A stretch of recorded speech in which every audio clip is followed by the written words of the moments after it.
Yo, yo, yo, yo, what's up, all you burner stoners and potheads? This is Weedman 420 with the Weedman 420 Chronicles. How are all you vipers doing out there? Mrs Weedman. Mr. Weedman. How the hell are you? Doing great. How are you? I'm doing awesome. Thank you for asking. Hey, everybody out there in the world. Hopefully you're smoking some big fat doinks while you're listening to the show. And Mrs. Weedman and I are about to get normal. We're going to smoke on some brandy pie that was grown by our good friend, Big Earl. I love when Big Earl comes around because he brings all the kids the goodies and the treats. Thank you, Big Earl, for this strain for the show. We appreciate it. We smoked this, I think, on another show, and it was great. It's just a great, mellow strain. Phenomenal effects. I love it. It's just so cerebral high. A little bit of euphoric, but also you're able to think clearly on it too. So it's such a nice strain. Taste is good, I guess, as my taste buds can taste, but the smell is pungent as all hell. And these buds are so beautiful looking with a purple hue to it. It grinds just so nice, especially when you use a clean grinder. Like I just cleaned ours out, so it's just perfect. And speaking of a clean grinder, if you haven't cleaned your grinder in a while, you should. And we soaked ours in some isopropyl alcohol, and it was just wonderful when I got it out, scrubbed it, and it was beautiful, and it's working better than ever. And so clean your grinder every once in a while, everybody. Mrs. Weedman? Yeah. Pass that over, will you? That was great. Nice. Get you normal? I don't know. Is that possible? We watched Succession last night. We did. We're coming up to the I don't know how they're going to end it. Yesterday's episode was just deep roots, craziness. I'll hit this while I let you talk about it for a second. Yeah, it's just a loaded show. Like we said, I don't know how many more episodes they're going to squeeze into this season. One more. Just one more. They've got so much to wrap up. I don't want to repeat everything what we said last week, but it's just such a loaded, heavy show, and it's winding up. This was the funeral. Big conclusions. Yes, their dad was being buried in this episode, and so much was transpiring within the time of the funeral ceremony. Oh, it was loaded. Definitely a great episode. Poor Romulus. Oh man, had his chance to be the big guy on the altar and totally. Not saying anything else. Yeah, that's it, Mr. Weedman. No more sharing. No more sharing. So sharing isn't caring on an no, episode. not when it comes to this. I really want to know how they're going to end this, and I hope they end it well. I don't know if it's going to be a 2-hour. There's so much that needs to happen to close this show out. I'm so confused how they're going to end this and who's going to be in charge. Who's going to be in charge when it comes down to it. So I have a funny story. And every night when we go to bed, the Yuki, we've talked about her a million times on the show, and you've seen a million pictures of her.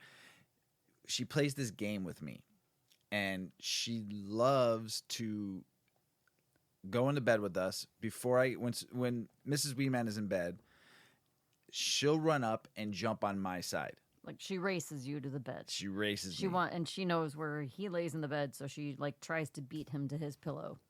She throws herself all the way up at the top of the bed and puts her head right on his pillow before he does. Puts her full body. She's 63 pounds. Puts her full body weight so you can't move her, and she thinks it's funny because you look up at her and she's got a smile on her face with her tongue hanging out, just with this funny Crazy smile. Face.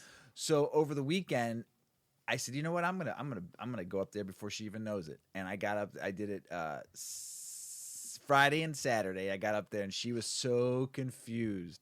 So this is great. So last night, we're winding down. We usually play with her for a little bit before we go to bed, and we know you do your nightly things before you go to bed.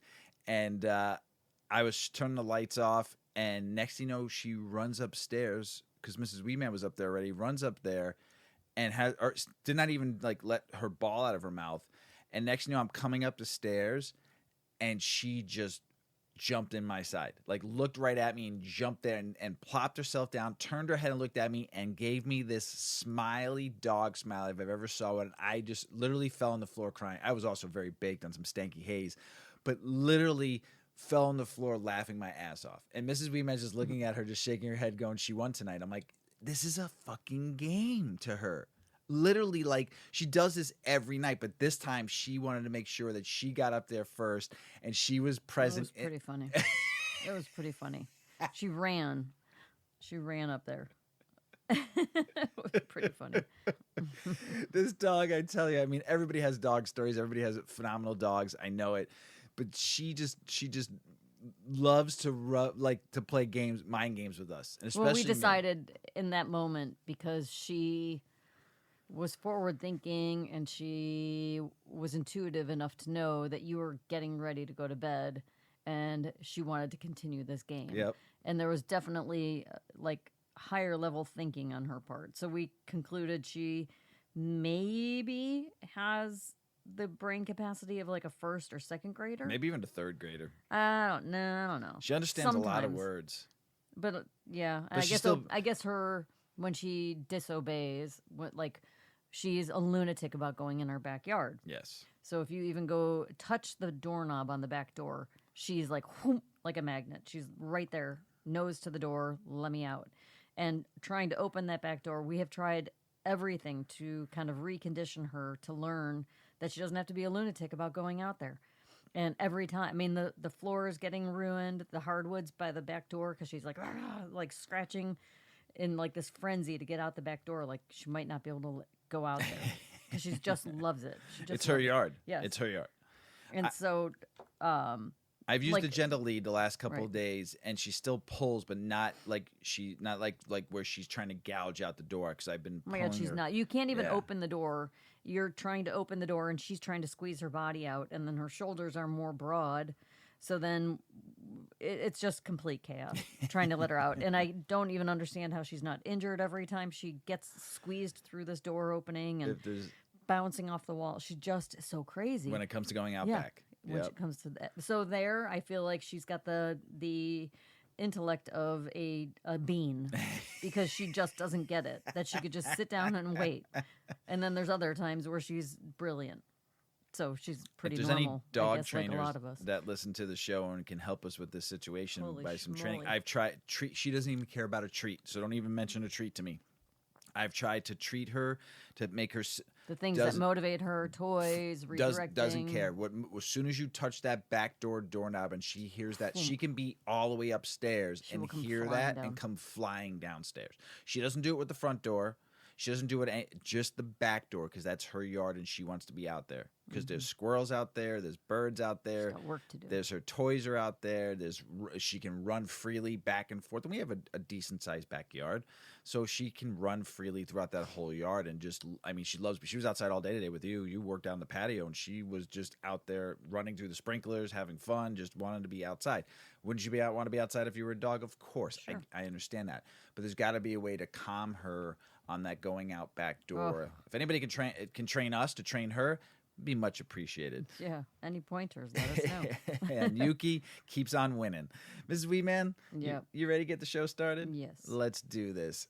Sugar leaves. I love looking at sugar leaves when I'm growing my cannabis in my tent. They are the start of like where you start seeing the trichomes on your plant. And I mean, some sugar leaves are so crystally and so beautiful looking and so very sparkly.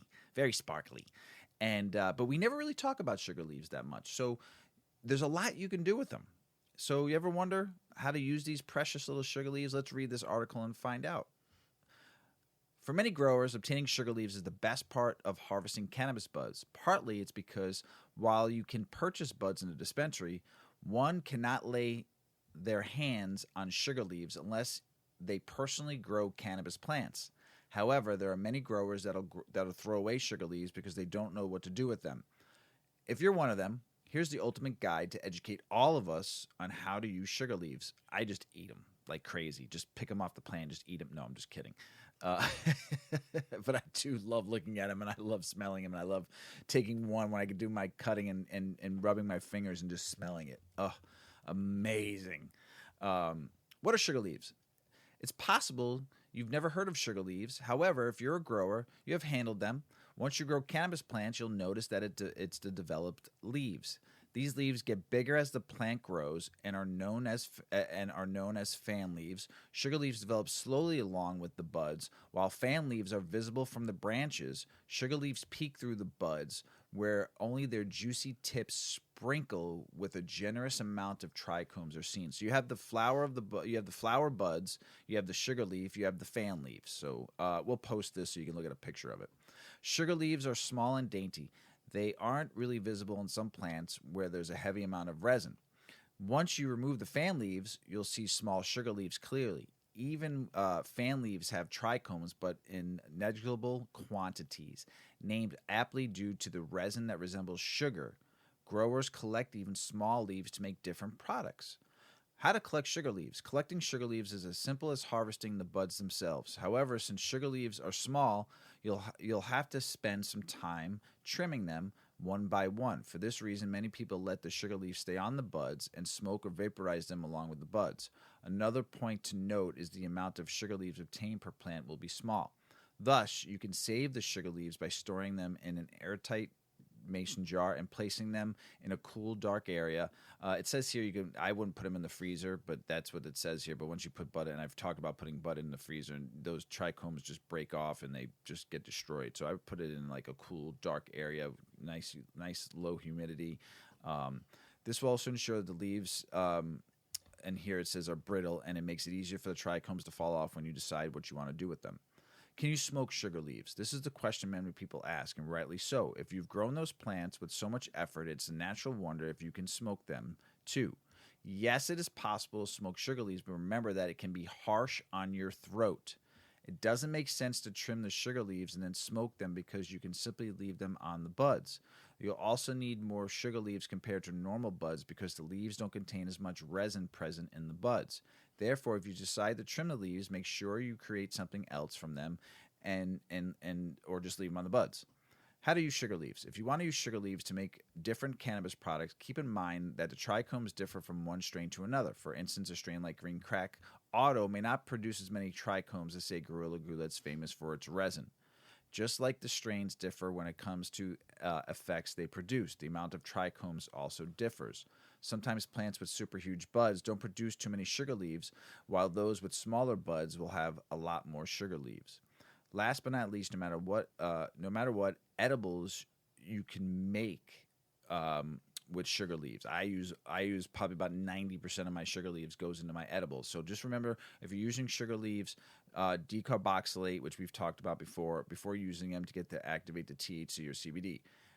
So you can make edibles. People use cannabis buds to make edibles in short of buds, though you can easily replace them with sugar leaves. However, note you'll need to use a lot more sugar leaves compared to the buds because although sugar leaves do contain resin, they don't have as much resin as the buds themselves. What you'll probably end up with is an edible. It doesn't make you as high as the buds, but they are amazing nonetheless. So actually, if you want a little bit of a lesser dose, add more sugar leaves and less buds, mix it up a little bit, or just make straight sugar leaf, but you're not going to have enough. I mean, you got to have a lot of plants to do that. So add more sugar leaves, take out less buds if you want them a little weaker. There's plenty of recipes you can use with the sugar leaves to make edibles, from brownies to cakes to Rice Krispie treats, whatever. So if a recipe calls for 50 grams of flour, use 50 grams of sugar leaves instead to produce a milder effect. For a stronger high, use 50 grams of buds plus 25 grams of sugar leaves. That's probably about the average what I do when I make mine. So you can make it with the coconut oil. You can make it with butter, ghee, or whatever you want to do. So when you're making your edibles for your extraction. Tinctures, though. Tinctures are a great way to easily extract the cannabinoids from sugar leaves and having them readily available for years without having to worry about any fungal issues wrecking the crop. For a basic tincture, all you need is some sugar leaves, some Everclear or vodka, and then a mason jar. So what you do is you decarboxylate them, you add your sugar leaf, and then you add your whatever alcohol you're going to use. I like Everclear. I've used that before in my tinctures. And you put it in a jar, and then you leave it in there for 2 weeks in a cool, dark place. Every couple of days you go in and you give the jar a good shake, and then after 2 weeks, you shake it, you strain it, and there's your tincture. And there's also other ways you can do with your tincture, too. You can actually burn out the alcohol, but I don't suggest that doing in your house at all. If you're not a professional doing that, please read up on how to do that, okay? But then you can use it as an alcohol tincture. I've used alcohol tincture to make sugar. I love it. Or you can just, very harsh, you can actually take a dropper and put it in your mouth, but that alcohol will burn. So if you want to make a Rick Simpson oil, learn how to do it, and you can burn out that alcohol. But please go online and watch some videos and read about it. So you can also make topicals. Infused topicals are becoming very popular and are a great alternative for people looking for an easy way to get benefits of cannabinoids without having to smoke or eat them.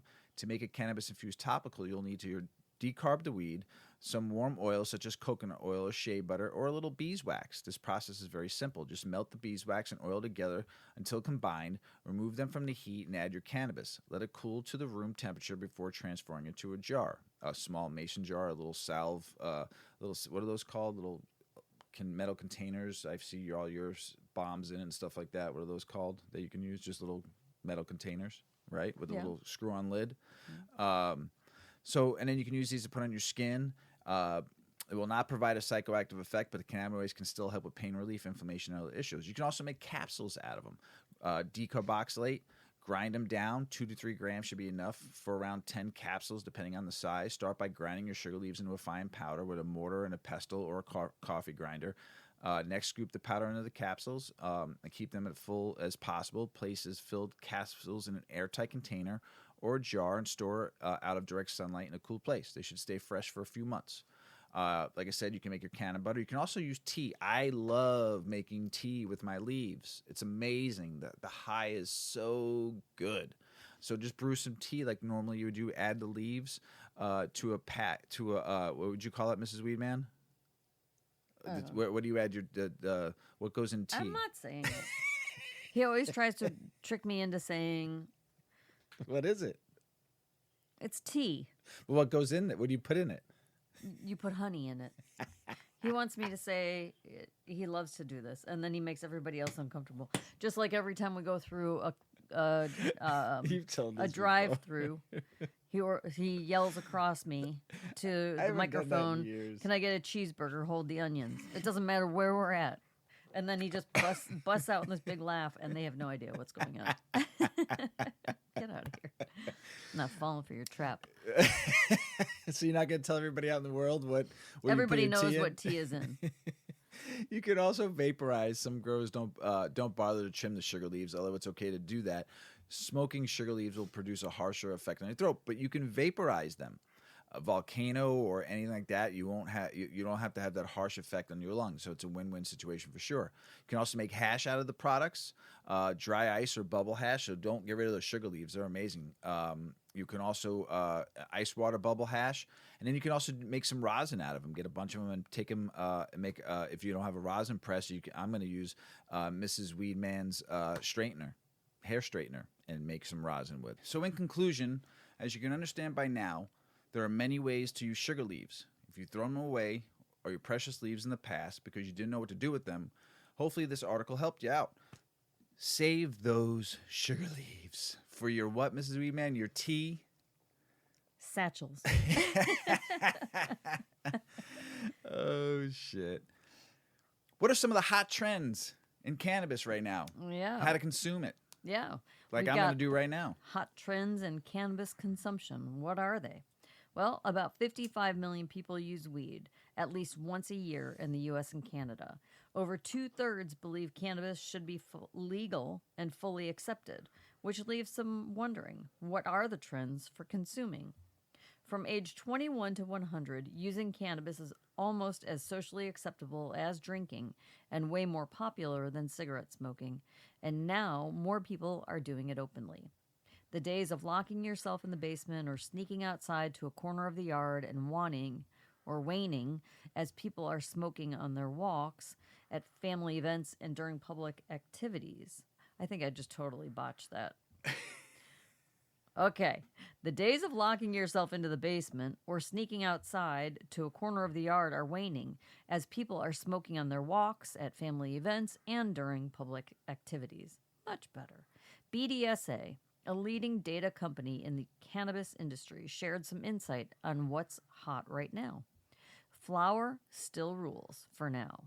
About 17% of people subscribe to a food meal kit delivery service. Of them, 90% referred others to the service to which they had subscribed. Cannabis flour is the meal kit of the weed industry. According to BDSA, roughly 39% of all legal cannabis purchases are flour. This represents over $8.2 billion in sales.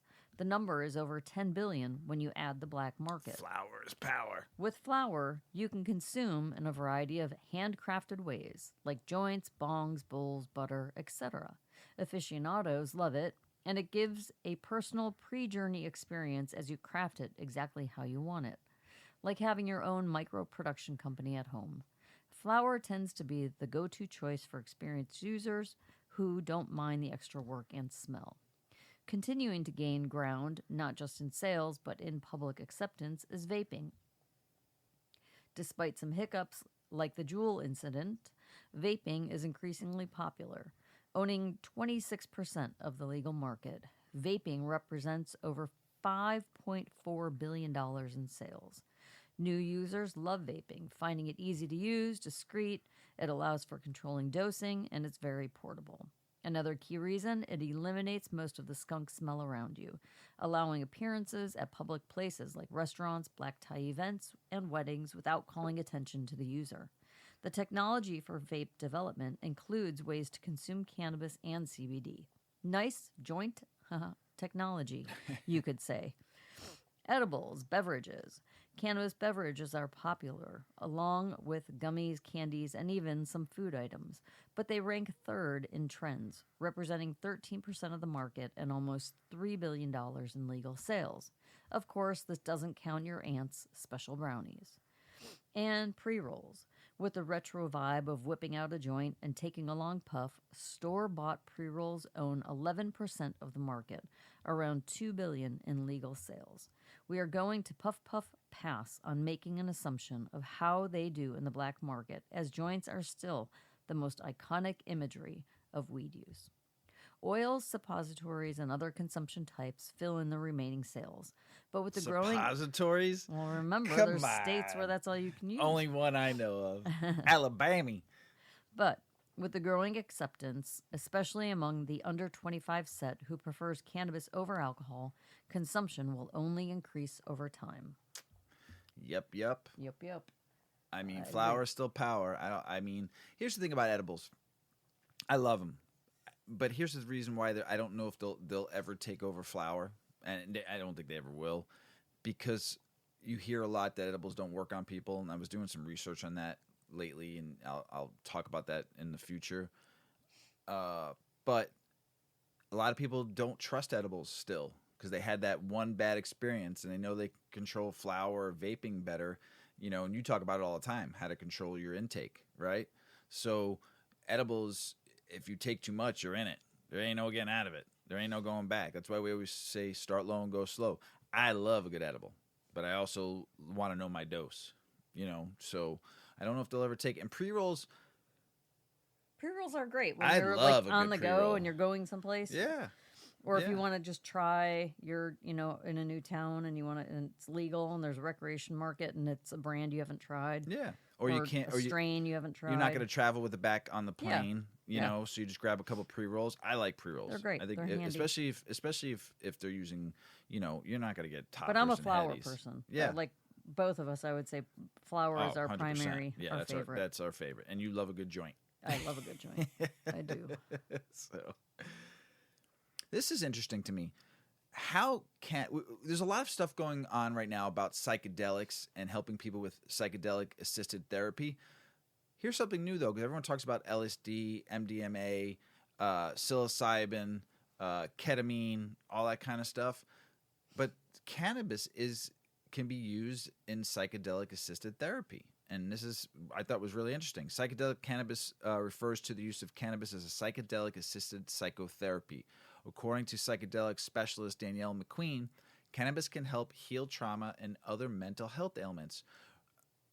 What qualifies as psychedelic cannabis? Due to advancements in cannabis over the past 20 years, marijuana is more potent than ever before. Because of marijuana's potency, marijuana is now compared to MDMA, psilocybin, and ayahuasca. If you don't know what psilocybin is, it's from mushrooms. The strains determine marijuana's psychedelic nature. What qualifies cannabis as psychedelic is dependent on the particular plant strain and how they are blended to achieve a particular effect. Simply put, there is an art to psychedelic cannabis. It isn't as simple as using marijuana just to get high. Cannabis for use in psychedelic-assisted therapy. Though less common in substances like psilocybin or MDMA, psychedelic cannabis can be used in psychedelic-assisted psychotherapy. In psychedelic-assisted psychotherapy sessions, that's tough. Hamana. The chosen substance is administered in a controlled environment. This means that a very particular dosage that has been studied and tested for its effectiveness is given to the patient. When psychedelic cannabis, a particular blend of strains will have been specifically chosen to provide an experience that conducive to developing deep emotional and even spiritual insights. The setting for this session is also heavily considered. In order to create a calm and soothing atmosphere, the music and lighting will be carefully curated to that patient has a healing experience. Is psychedelic cannabis legal? Well, we all know cannabis is federally illegal, but in your state it's differently. Decriminalization refers to overturning oppressive policies regarding cannabis, making it an essential foundational step in legalization. However, many states are in varying phases of legalization, from decriminalization to being outright legal. As such, it's incredibly important to be aware of your particular state's policies regarding cannabis. So I think it's great. It sounds wonderful. In the mood, the setting where you're going to be in, and just, getting a little therapy in while you're high, but like psychedelic high. I think it's amazing. So hopefully they can do some more research on that and find out. Now, since we talked about cannabis and therapy, cannabis for dealing with past traumas. Yep. What are the new studies saying? Well, here we go. Cannabis use for dealing with past traumas, what the new medical studies are saying. In the intricate tapestry of life, childhood trauma is an unfortunate thread that weaves through the fabric of our existence. It is an inescapable reality, one that persists even in the most loving and nurturing of families. This is because each individual, regardless of their background or upbringing, is fundamentally flawed, possessing their own unique set of emotional and psychological vulnerabilities. Moreover, the shadow of generational trauma looms over us, as the effects of past traumas endured by our ancestors may continue to impact our lives in subtle yet profound ways. Acknowledging the presence of childhood trauma in our lives is essential. It is important to recognize that our experiences, both positive and negative, shape who we are and how we interact with the world around us. By understanding the role that trauma plays in our development, we can begin to unravel the complex web of emotions and memories that have influenced our thoughts, beliefs, and behaviors. It is our responsibility to confront and address the trauma that we carry with us. No one else can undertake this journey on our behalf. It is deeply personal and introspective. It's a process that requires courage, persistence, and self-compassion. The good news is that we are not alone in this endeavor. A wealth of tools and resources are available to help us navigate the path toward healing and self-discovery. In this article, we will explore the lesser-known healing potentials of cannabis, specifically in relation to childhood trauma. We will also touch upon a blog that delves into the unique experiences of women with childhood trauma. In particular, we will discuss how cannabis can provide a moment of reflection, allowing individuals to better process and address their past experiences. Cannabis has been found to offer a unique mechanism that aids in dealing with trauma by providing a mental space where individuals can distance themselves from painful memories. It enables them to detach from the negative emotional loop often associated with trauma. This perspective allows individuals to become observers of their experiences, thereby initiating the healing process. A study conducted between 2007 and 2012 in New Haven, Connecticut, systematically examined the association between cannabis use, lifetime history of trauma, and chronic stress, as well as potential gender differences in the association. According to the study, higher rates of childhood trauma as well as lifetime trauma and major life events were found in cannabis users compared to non users. The association between cannabis use with childhood trauma was significant after controlling for age, gender, ethnicity, and regular use of alcohol or cocaine. In logistic regression analysis, cannabis use had a significant positive association with major life events and trauma, lifetime trauma, but not with chronic stress. When analyzed separately, only in women, the association between cannabis use and childhood trauma was significant. That's interesting. With the increasing acceptance of cannabis as a form of self-medication, it is crucial to examine the psychological factors influencing one's decision to adopt regular cannabis use.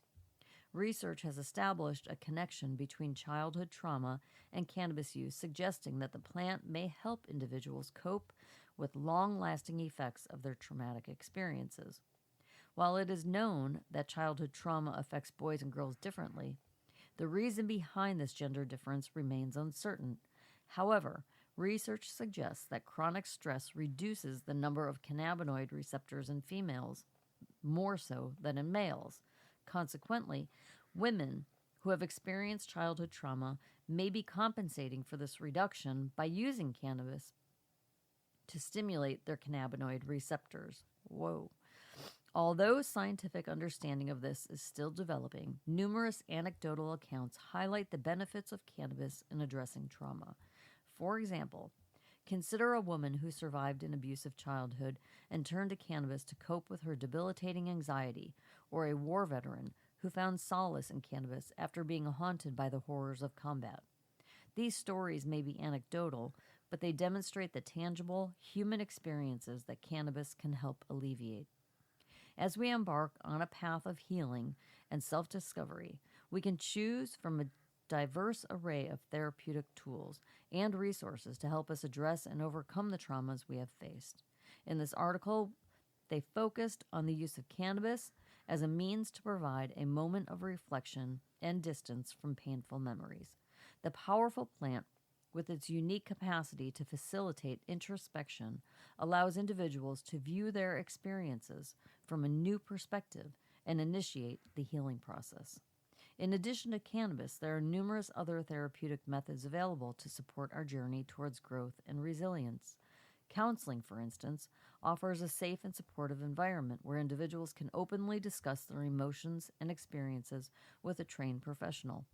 Through this process, individuals can gain valuable insights into their thoughts and feelings, enabling them to better understand and cope with the impact of their trauma. Meditation and breath work is another valuable resource for those seeking to heal from childhood trauma. This ancient practice, which involves focusing the mind and cultivating awareness, has been shown to reduce stress, anxiety, and depression while fostering emotional well-being and self-compassion. By developing a consistent meditation practice, individuals can learn to be present with their emotions, cultivating a sense of inner peace and acceptance that aids in the healing process. Support groups, too, can play a crucial role in the journey toward healing. These communities offer a space for individuals to connect with others who share similar experiences, fostering a sense of belonging and understanding that can be profoundly healing. Through open dialogue and mutual support, individuals can find solace in knowing that they are not alone in their struggles and can draw strength from the shared experience of others. Each of these therapeutic methods, whether used independently or in conjunction with one another, can help transform pain into growth and resilience. By actively engaging with these tools and taking ownership of your healing journey, we can break free from the chains of trauma that have held us back. In doing so, we not only create a brighter and more empowered future for ourselves, but also set a precedent of healing and growth for future generations. Ultimately, the path to healing is a deeply personal and multifaceted journey, and each individual must find the methods that best suit their unique needs and circumstances. By remaining open to the various therapeutic tools available, we can gradually shed the weight of our past traumas, emerging stronger, more resilient, and better equipped to face the challenges that life has in store. In this way, we can truly embrace the potential for a brighter, more empowered future, both for ourselves and for generations to come. Good article. That's a nice one. Yep. Oregon Governor Tina Kotek to cannabis businesses: pay your taxes or no license renewals. Yikes. With an estimated $18.7 million in retail tax revenue unaccounted for in the previous fiscal year, the State Department of Revenue is counting on this measure to rectify the situation and replenish their coffers. Yeah, that kind of sucks because, I mean, if some of these businesses aren't making any money, they got to keep their lights on. So it's kind of tough, you know, and I don't know all the Oregon laws and, you know, and how much the tax laws are there, but it's just crazy that just, you know, I get it. Oh, here it is. Revenue reveals that dispensaries have a delinquency rate of 9%, significantly higher than 3% rate observed by other business sectors. Oof. So hopefully they can like help, like lower the tax rates down. Let these businesses make some money, you know, so they can pay their workers better. And as I speak of that, workers picket outside of dispensary in Missouri to unionize. Another state, more dispensaries, and I'm going to say it again, don't join unions that don't understand cannabis, that have never stuck up for cannabis before. Start your own union. So go Missouri. University of Kentucky's Cannabis Research Center announces inaugural grants. Good for you, University of Kentucky. Now you're going to be going medical and then recreational. You're going to have one of your colleges doing some research with a grant between $75,000 to $100,000. So we'll subsidize research for 14 months. You're going to need a little bit more money than that. Throw some more money in there. Cannabis use on the rise among U.S. workers. Increase in use tracks with legalization efforts across the U.S. The number of U.S. workers testing positive for cannabis following the on-the-job accident rose to the highest level in 25 years. But the occurrence is still relatively rare in these instances. The new survey is based on 10.6 million tests between January and December of 2022 found that 7.3% of all U.S. employees who were urine tested following an on-the-job accident tested positive for cannabis, an increase from 6.7% the previous year. That's not that bad. So, of course, as it is legalized more in states, and it should be what people do at home is their business. So if it's legal, they should be able to do it. I mean, if you're not using it during work, meaning like if you're running heavy machinery, you know, that's like, I don't know if I'd use it then, but that's just me personally. So I can't speak for anybody else. Cannabis industry diversity. Mrs. Weedman just dropped the bowl all over the floor, didn't you, Mrs. Weedman? Oh, no. Oh, no. Cannabis industry diversity problems persist. The groundbreaking CEO program provides solutions. Inequity in the cannabis industry persists. As of 2022, the landscape of legal cannabis industry remains as homogeneous as ever, as it's not getting any better. For minorities, black men, black women, brown men, brown women, it's not getting better. They only account for 2% of the owners in the industry. That's just in Massachusetts. And it's forecasted to reach $50.7 billion by 2028.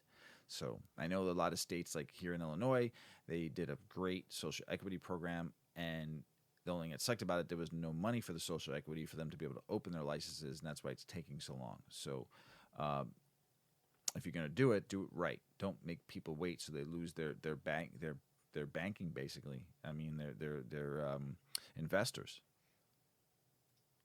California pot industry facing extinction event. Industry insiders are warning that hundreds of pot shops can go out of business this year. California's pot industry can be on the verge of extinction event, with pot shops going out of business as they miss tax payments and sink under millions of dollars of debt. Debt problems have plagued the industry for years. Estimated the industry was collectively sitting on over $600 million in debt. Oh my God. Oh my God. You shouldn't be in debt. And I know it's not. Some of this is not your fault, but a change in the tax law that took effect this year has stakeholders worried the mounting debt bubble will finally become fatal. A San Francisco politician introduced the law this year in the state legislature that could crack down on pot businesses that don't pay their debts. Sounds like Oregon. State law recently shifted the burden for paying cannabis excise taxes from distributors to retailers, With the first tax payments due May 1st, retailers have historically had the most trouble paying their bills, and it appears that many shops lack the cash to pay the state excise tax, according to the new state data obtained by SafeGate. Over 13% of California's retailers, or 265 pot shops, failed to make any tax payment by the May 1st deadline, according to the California Department of Tax-Free Administration. These businesses are now facing a 50% penalty on the taxes they owe. So now you're just going to get them deeper into debt. Now they're not going to be able to pay anything, and they're going to close shop, and you're not going to get any money. I'm going to say this. I've said this once, and I'm going to say this again. State governments, the federal government, you don't deserve none. Zero. Zilch. Nothing. You deserve none of these taxes. Nada. Because you fucking chastise it, you beat it, you arrested people, you had your police forces, your FBI, your DEAs, the war on drugs, which cost this country $1 trillion that could have been used for a lot of other things. You don't deserve none. Nada. Zilch. You deserve a kick in the ass for all the pain and suffering you've caused everybody in this country, all you politicians out there. That's just me. Take it or leave it. Senator Melissa Agard is bringing her grassroots toward Eau Claire and Wausau, citing that 70% statewide public support for cannabis legalization. State Senate Democratic leader Melissa Agard, Democrat Madison, is in the midst of a tour around Wisconsin. Can I come with you? Designed to produce legislative Republicans into ending a state prohibition on pot that is forcing consumers to send money in neighboring states. Yeah, you're going to be fucked even more because Minnesota's just about to go.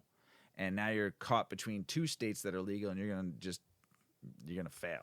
So you better do it right to get those customers to come back, because we're actually seeing in Illinois with people going to Michigan and people going to Missouri because the taxes are lower. So you better do it right. And if you want somebody to come with you, Senator, just call Mr. and Mrs. Weedman. We'll tour the state with you. Right, Mrs. Weedman? That's right. Minnesota Senate approves cannabis legalization bill, sending it to the governor, and the governor says that if it hits the desk, I'm signing it. Great. The Minnesota Senate marijuana legalization bill to hit Governor Tim Walz, who has pledged to sign it into law. The state is now just one signature away from being the 23rd in the U.S. to legalize cannabis. And they said they were going to do it right. We'll see. Group plans to put legalization on medical cannabis on Nebraska ballot. I want to see this. I want this to go through. Last year, with only months to gather roughly 87,000 signatures needed from registered voters, organizers failed to collect enough valid signatures in time to get the question on the November ballot. So now they're really going after it, and we'll see what happens in November. So let's go. The deadline for the signatures is July 5th, 2024. Find somebody that's got a clipboard, write your name on there. Let's go, Nebraska. So people driving through it from all the other states that have legal cannabis don't get arrested anymore, first and foremost, because now you're going to be good in your state. This is crazy. Adult use cannabis sales in New York surpassed $16.5 million, and they've only had, I think, the 10th dispensary opened up. They only had one, remember? So in 16.5 million so far, and only 10 dispensaries. That's crazy. 6 of these stores in New York City, where there's as many as 1,400 illicit cannabis bodegas around there. The city's trying to put out of business, but 16.5 million for only a handful of dispensaries. Just wait till they fully get their shit together. I mean, you're going to see like $300, $400, $500 million months. It's going to be crazy. Tobacco use. I've had an issue with tobacco use for a very long time, and seeing this, as weed legalizes in a lot of states, we see a decrease, right? Yeah. Yep. Weed legalization has contributed to a decrease in Tabasco use. You do like it hot, Mrs. Probably Weedman. an increase in Tabasco use, but a decrease in tobacco use. That's my guess.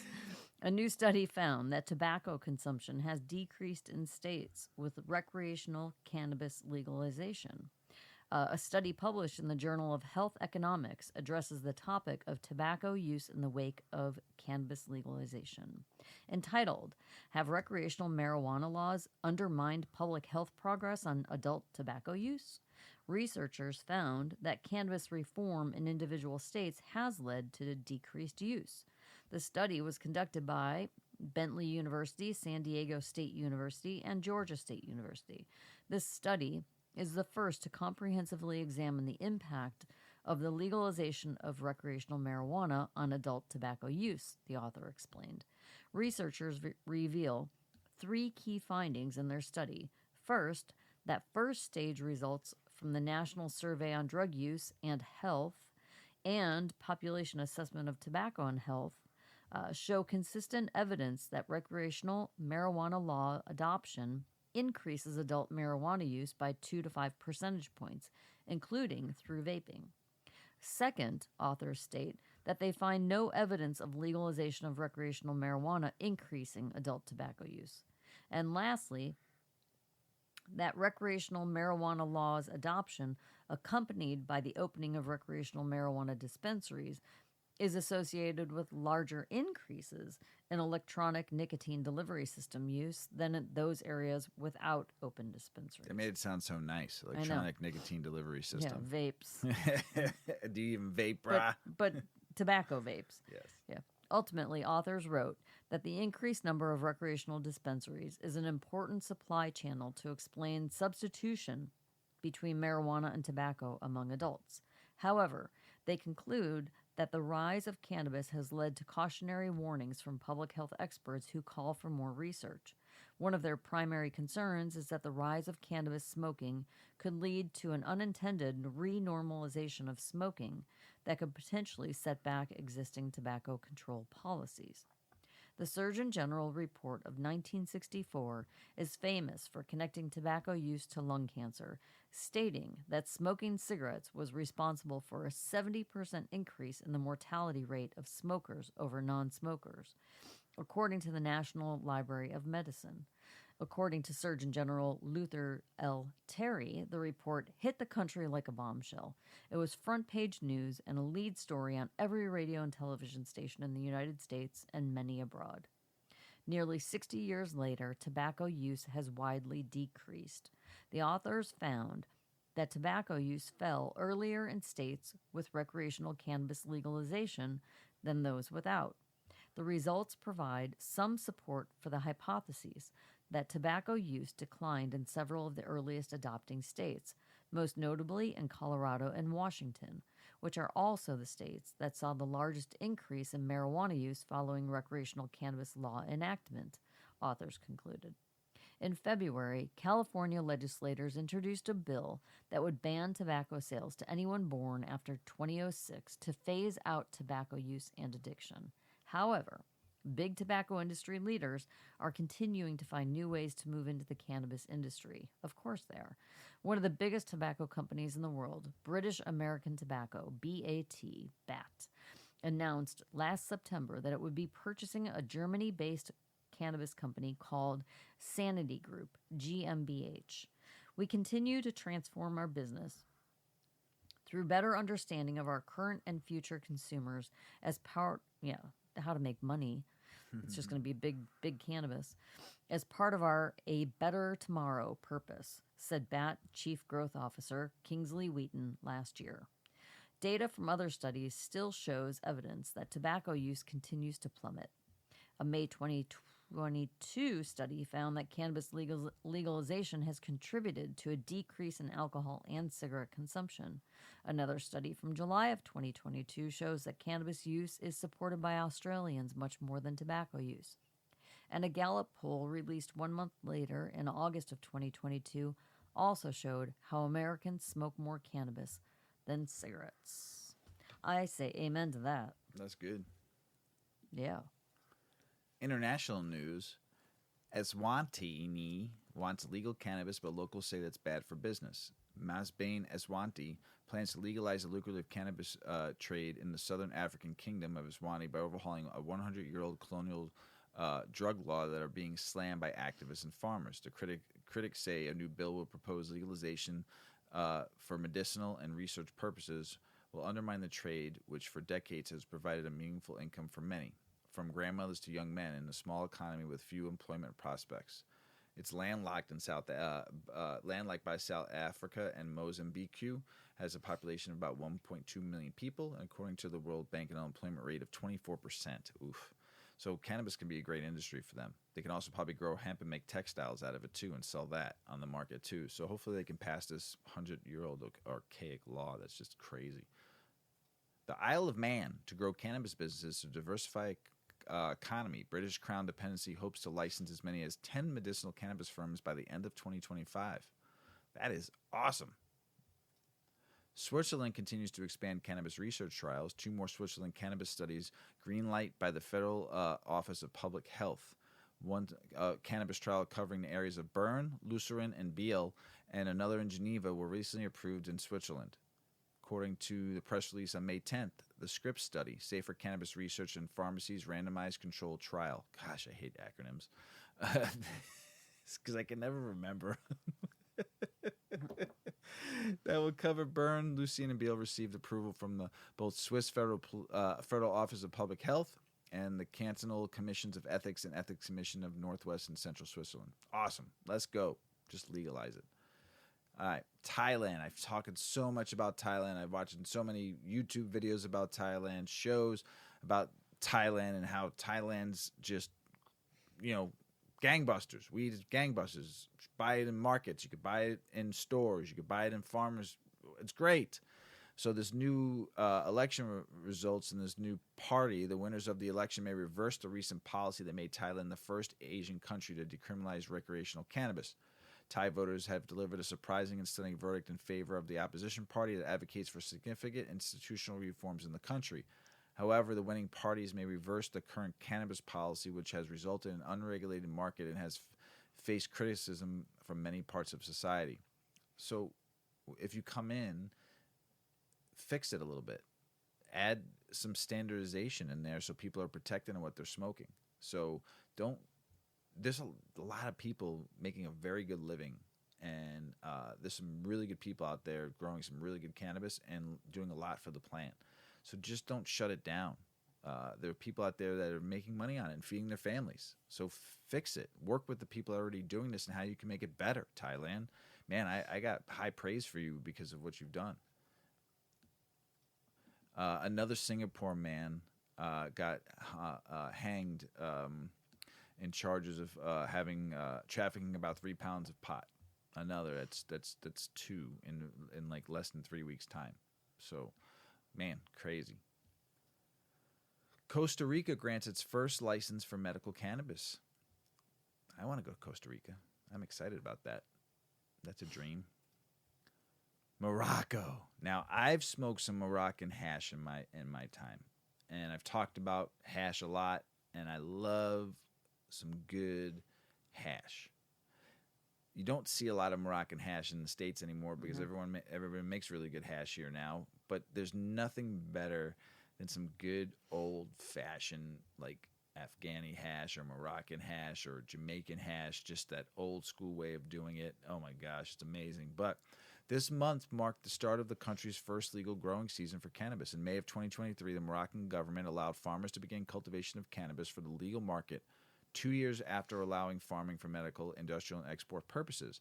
The move was also intended to help impoverished farmers in the region and curb the influence of the traditional market. Cannabis is mostly grown in the Northern Mountains region, and the country is considered by the United Nations to be the world's largest producer of cannabis resin. Hashish. Cannabis for recreational purposes is still illegal, and growing it has been illegal since 1976. The legal market will guarantee them income 4 to 5 times higher than what they earned illegally, said Mohamed El Garojo, director of Agencies Nationale de Réglementation des Activistes Relatives AU Cannabis, ANRAC. Through the cooperatives, they will negotiate prices. They will have fixed incomes, which will provide them with the ability to invest and improve their lifestyle. Cannabis has been grown on the traditional market in the country for decades, but the last year, the first 10 permits were given to grow cannabis for the legal market. The first permit for a cannabis laboratory to process cannabis in food and pharmaceutical industries was issued last year as well.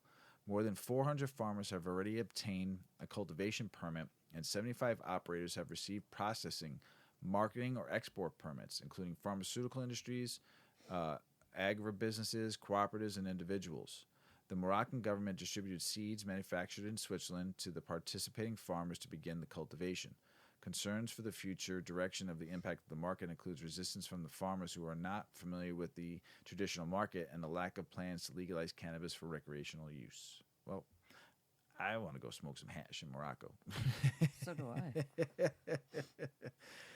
Yearbooks. Yeah, this is pretty interesting. Did you wait for your yearbook every year? Oh, yeah. Were you excited about getting it? Oh, yeah. In high school. Yeah. It was a big deal. You were also excited when the kids got their yearbook, too. You always Yeah, it wanted was to just look at fun, it. Yeah, right? It was good. There was always some interesting sections of the yearbook. I remember one year in my yearbook, I don't remember what, I think it was like maybe freshman year. And I remember you do the parade and you make the floats and stuff like that. So our float one year was, I went to high school and our mascot was the gator. And so we all had to do some kind of float with the gator. So ours was Robin Hood. So then the people who helped build it, they all drew out of a hat who got to be on the float. But you had to dress up as one of the characters. I dressed up as Little John, and they all had us wearing tights. So I had to go running. Remember those the tights that came in the eggs? Yeah. So I found a pair in my mom's closet, and I threw those on. And I didn't even care what color they were. They were called legs. Thank you. With 2 G's. Eggs for the legs. But I had hair on my legs. And all the hair was popping out of the egg legs. Oh, God. And there's a picture in the yearbook of just from my waist down. I'll never forget seeing it. And there was like best legs. And then there was a picture of like with a little like caption going, "Don't ever do this." Kind of. So I think the only thing I remember from my yearbook. It was so funny. So that's my yearbook story. You got one? No, but I was always excited to get the yearbook. And then you'd pass it around and you'd have everybody sign it. I think I'm actually still missing my junior or senior year yearbook because I passed it along to somebody to sign and then the bell rang and they threw it in their locker and I never got it. Mine are back. gone. Remember they mine are probably gone. They got in a flood. Remember when we lived in Florida? Yeah, right. Yeah, we had a flood in Florida, so all my yearbooks are adios. So, that's all right. Mine got thrown in the trash, I'm sure, when my parents moved out of the house that we all grew up in. Oh, man. But this is Garbage. crazy. Yeah. This is crazy. This is crazy. So some parents in Missouri are freaking out over a high school yearbook section on what? On weed. On weed. Yeah. Missouri parents are freaking out about a high school yearbook that includes students' opinions about cannabis, sex, and other taboo topics. Kirkwood High School, located in a suburb of St. Louis, has already won several awards for its boundary-pushing Pioneer Yearbook. For this year's edition, the yearbook pushed boundaries even further by including 2 sections that students shared their views on cannabis, alcohol, vaping, and hookup culture. This bold move has enraged some local parents, though, and many are now calling for the school to censor its students. The yearbook is you know what part of my problem is? I'm so congested that I can't, it's a challenge to even breathe over here. I've got like major allergy moments going on. It's like, it is May. I can't breathe through my nose at all, so I'm struggling. There might be some heavy breathing on this episode. Sorry, everybody. The yearbook is a really big deal in our town, explained Nikki Walker, a mother of 2 local students, to Today.com. But she was apparently horrified to discover that the current yearbook includes sections about booze, weed, and sex.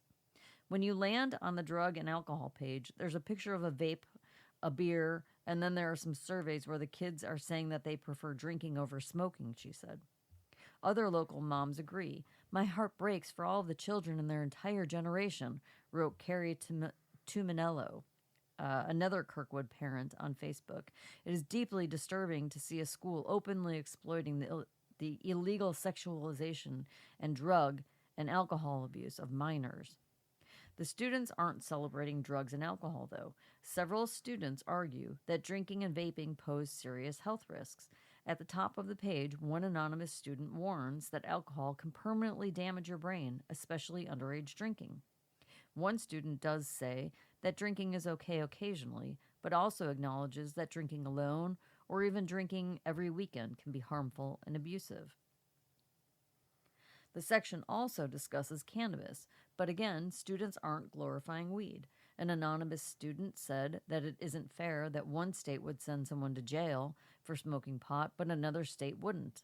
Another student says that they supported recreational cannabis legalization, rightly noting that minorities are disproportionately incarcerated for possession of marijuana. Conservative Missouri parents seem to be even more riled up that the students' frank discussion of sex is more of a problem for them than drugs. A photo in the hookup section shows a bra, some lip gloss, a pregnancy test, and a pack of Plan B contraceptive pills, a hot button issue for a state that has completely banned abortion. One parent even asserts that the lip gloss pictured in the article is for blowies, even though the page... How would that parent know? I know, right? Even though the page clearly talks about kissing. Parents are blaming the school for allowing the taboo content to be printed. But officials made it... I mean, it's like they turned it into like a glamour magazine. That's all the stuff that you'd read when you're a teenager in That's why people all like magazines, yearbooks. right? Parents are blaming the school for allowing the taboo content to be printed, but officials made it clear that the yearbook's content is completely controlled by the students themselves. The yearbook staff has gone on record to argue that they are recording the actual experiences that students are actually going through, regardless of the potentially offensive nature. As high school journalists, we are simply trying to record the real history of the year. Yearbook is journalism, so there is good, sad, happy, and bad, just like high schoolers' lives. Those are the things we want to reflect upon, said Avery Operman, editor-in-chief of the Pioneer Yearbook. I think it's important to give students voices, and we shouldn't be afraid to talk about these types of topics, or any topics for that matter. Covering topics that matter helps spur discussion and help educate people. Not all parents are condemning the yearbook's bold decision, though. Dr. Derek Byers, another Kirkwood parent, told local NBC affiliate 5 on Your Side that controversial sections aren't condoning drugs and sex. It's just saying that that's what they're experiencing. It's sort of recognizing what these kids are dealing with these days, which is gender issues, racism, censorship, sex, relationships. I mean, these are issues that they're dealing with. Freedom of speech at its best in our educational system.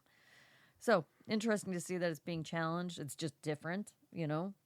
It's not what you usually would see in a yearbook, but hey, freedom of speech, right? I don't think I'm looking at the page in the yearbook. I mean, it doesn't... It's not that bad. It's right? not that bad. I don't know. I mean, they used, for crying out loud, they used to put in yearbooks the most popular, the funniest. I mean, they were completely opinionated bullshit, and it made a lot of kids feel like... Oh, it was a popularity like contest. It was, yeah, it was right. popular. You try to and it was whoever was friends with the people on the yearbook. Right. Or if you got enough people voted for you and stuff like that, because you got to vote. I mean, it was a voting system sometimes, too. So it was just like... It was a popularity contest, and everybody wanted to be in the yearbook some way or somehow. You just wanted your name mentioned more than just next to your photo. Your picture, like if you were like, what was it, class clown or most school spirited or right.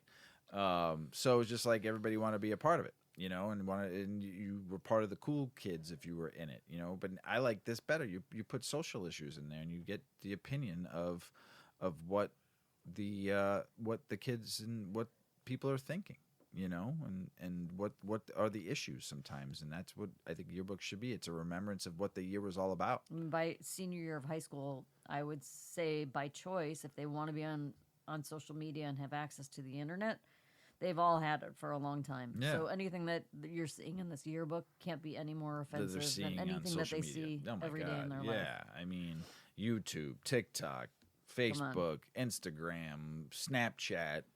I mean, there's so many, and you can Reddit. You can dial yourself into any direction you want to go and see a hell of a lot more than you see in this one page of a yearbook. So the people who are in there bitching and moaning about what this yearbook stands, once you go on social media and just internet in general, you can find anything you want, even worse. So relax. It's a yearbook for them to remember. They're all graduating, and they're going to remember that page and say, you know what? This was taking place in my time.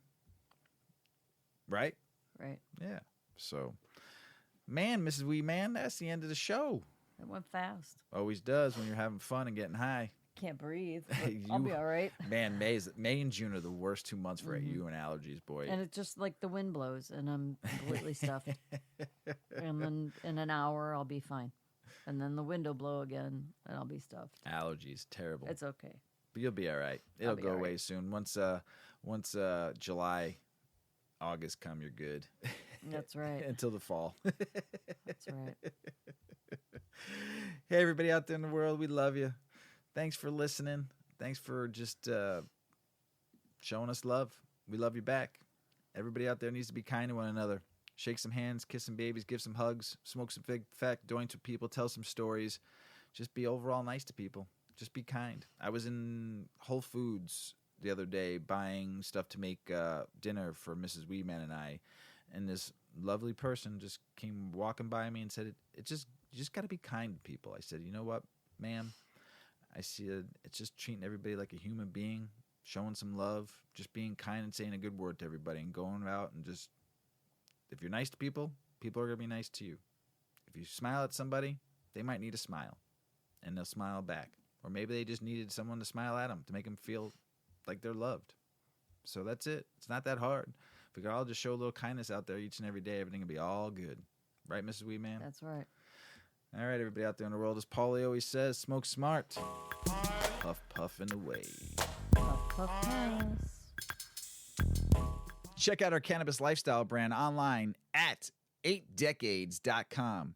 Our custom smokes and accessories are perfect for your coffee table, bedroom nightstand, or kitchen counter. They're designed for you to show them off. The Canna community is also loving our hemp and cotton blend t-shirts, sweatshirts, scarves, and hats, finished off with our 8 Decades logo.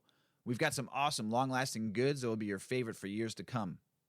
8 Decades, because a 9th decade of cannabis prohibition isn't acceptable.